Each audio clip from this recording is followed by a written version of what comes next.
म्हणजे हे अपेक्षित देखील नव्हतं, कारण की जी मानसिकता होती ती खरंच आमच्या सर्वांची म्हणजे आम्ही खूप डिस्टर्ब झालतो. कारण की माझ्या वडिलांची जी हत्या होती ती म्हणजे खरंच खूप निर्घृण हत्या झाली आणि त्याचं दुःख आम्हाला खूप होतं आणि ते दुःख इथून मागे आणि इथून पुढे देखील आम्ही ते म्हणजे स्वप्नात देखील त्या दुःखाचा विचार केलेला नव्हता.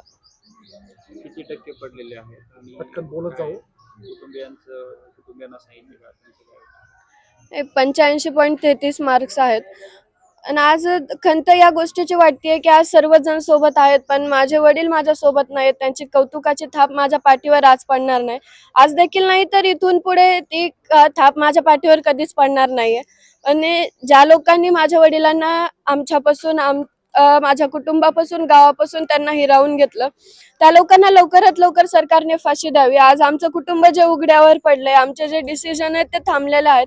म्हणून तेच डिसिजन आम्ही देखील आमच्या भविष्यात पुढे जावं म्हणून माझ्या वडिलांना त्यांनी लवकरात लवकर न्याय मिळवून द्यावा आणि जे आरोपी आहेत त्यांना फासावर लटकावं. आणखी एक आरोपी आपला अजूनही फरार आहे. त्याबाबत काय माहिती आहे? काही विनंती आणि अपेक्षा म्हणायला हरकत नाहीये, की माझ्या वडिलांचे जे आरोपी आहेत त्याच्यातला एक आरोपी अद्यापही फरार आहे.